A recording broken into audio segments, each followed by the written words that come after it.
danger of variants has brought unprecedented pressure on public resources. Our hospitals and healthcare workers at breaking point. Our economy battered, families in mourning, and our children face an uncertain future due to learning loss. In this race against COVID 19, we must stay in it to win it. We must continue using techniques that can help to beat the virus. Follow COVID 19 mitigation measures, including wearing masks, sanitizing, 6 feet of physical distance from others, and on this leg of our relay, we can win with vaccination. These safe and proven vaccines can make the difference against COVID 19. And now that vaccines are in supply, let's get vaccinated so we can get back on track and keep winning. The finish line against COVID 19 is in sight. And with true Jamaican determination, we can all have the victory. Brought to you by your friends at Power 106 FM.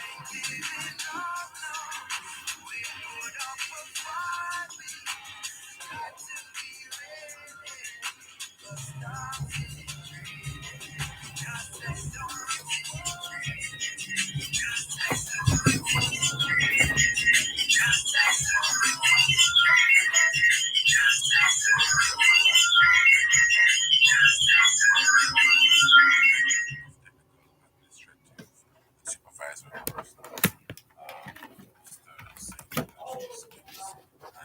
we're looking here at the idea of returning after December 31, having more persons return physically to workspace. And we're trying to figure out the logic of it because, as we were discussing, if you have more persons returning to a space that was part of the explosion of COVID, then when those persons literally get COVID or the expansion of COVID, isn't that going to push us back to those persons having to take a break for a whole office, having to be quarantined and so forth? Isn't there a logic to people working at home? And so, Sir Ennis, I want us to look from your experience the pros and cons of working at home. Well, um, at the outset, I must say that it's not all jobs that you can do from home. Right. Some are too Working technical. at lab, Yes, yes. medical technologists and so on. Right. Those kind of people have to actually. Yes, some very technical people simply can't stay at home. Right, but so we exclude those. Right. Now, the Myriad survey itself, indeed, revealed that working from home has actually increased productivity in many Some areas, yes. right. And one of the reasons for that, people are with their families. They are relaxed because they can have a quick eye on their young ones and they have given several reasons. They even tend to work longer when they are working from home. So we have seen those surveys. The problem is that we don't have a culture that is where we adjust to that easily because it is a relatively new phenomenon with us, and you need also the technology to support that. And in some areas we don't have the connectivity that supports that very well, as we have seen in our school systems. But also in terms of how we supervise, how we manage, how we measure productivity, and so on. Not just by the person spending time at the desk, but in terms of deliverables and so on. So we have to get to that stage, and we have to also train our managers and workers, and also to have that kind of mindset. It's a new paradigm, and I think we're not quite there yet in terms of how we treat with that. So we're in this teasing stage, but it is something that could be very effective, and we are always advocating the work from home thing. I recognize that even the contracts of employment have to be renegotiated with respect respect to who used to get uniforms, who used to get meals, with respect to the workplace and have their canteen and so on. And I see a claim coming out of Germany recently. It may sound ridiculous, where a worker walking from his bedroom to his home office fell and he's suing his and his, That one is actually funny though. yeah. But the point that I am making is that it calls for new sets of how we look at our labor contract Definitions, new parameters. yes, and our benefits and so on. And all of that has to change.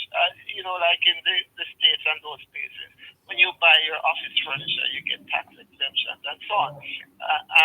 So we probably have to look at the whole thing, because the worker will then think about his light bill, the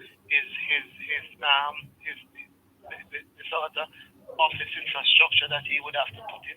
So we have to revisit how we structure our whole. So it is not as sorry. It is not as broad brush as some of the discussions I've been hearing. 1, 2, 3, 4.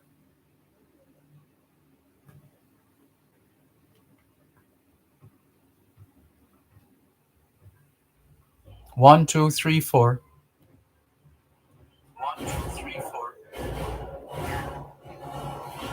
1, 2, 3, 4. 1, 2, 3, 4. 1, 2, 3, 4. 1, 2, 3, 4. 1, 2, 3, 4. 1, 2, 3, 4. 1, 2, 3, 4. 1, 2, 3, 4. 1, 2, 3, 4. 1. As a matter of fact, as the whole labor relations, people I know have in their coalition for phones, they're being sent emails at night and so on, and people are being asked to respond to these CUGs phones that the companies give them, and emails. 1, 2, 3, 4. 1, 2, 3, 4. 1, 2, 3, 4. 1, 2, 3, 4. 1, 2, 3, 4. 1, 2, 3, 4. 1, 2, 3, 4. 1, 2, 3, 4. 1, 2, 3, 4. 1, 2, 3, 4. 1, 2, 3, 4. 1, 2, 3, 4. 1, 2, 3, 4. 1, 2, 3, 4. 1, 2, 1, 2, 3, 4. 1, 2, 3, 4. 1, 2, 3, 4. 1, 2, 3, 4. 1, 2, 3.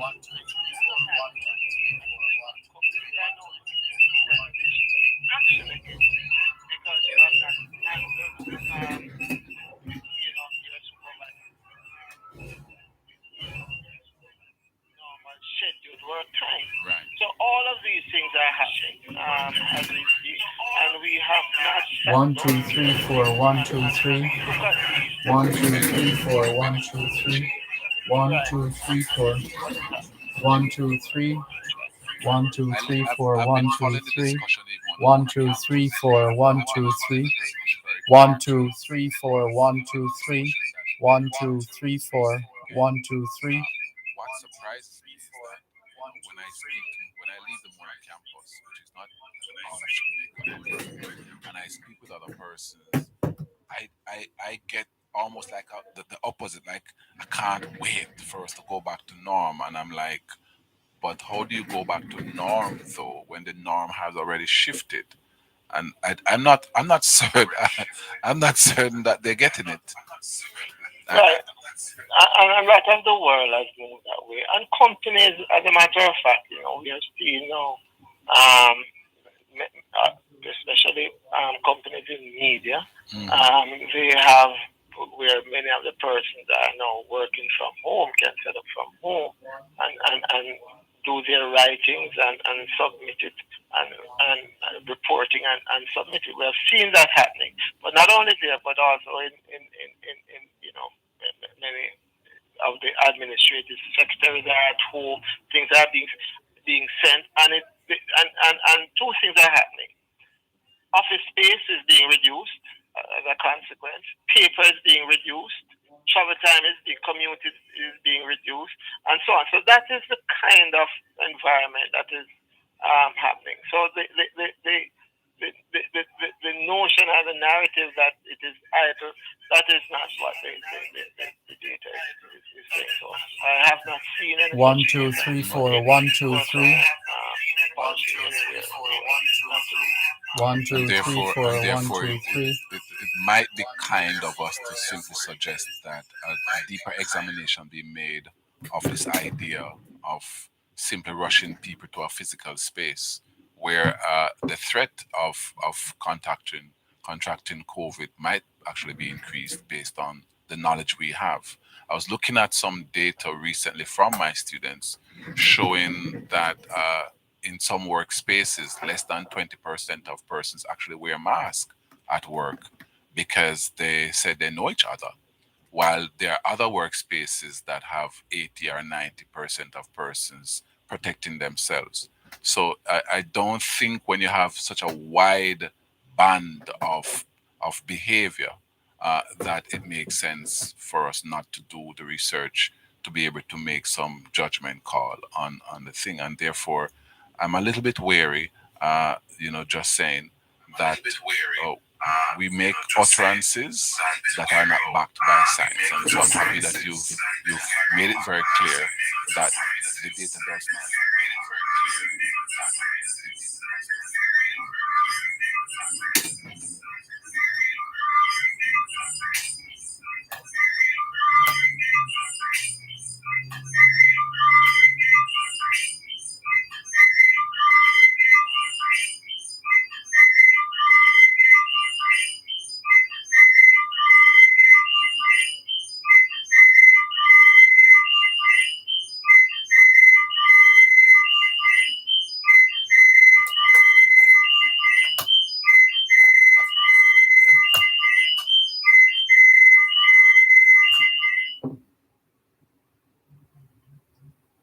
Hello. Hello, Mr. Malcolm. Hi. Yes, Mr. Malcolm, I'm calling to see had you received the email yet. I just want to make sure you had a chance to see it.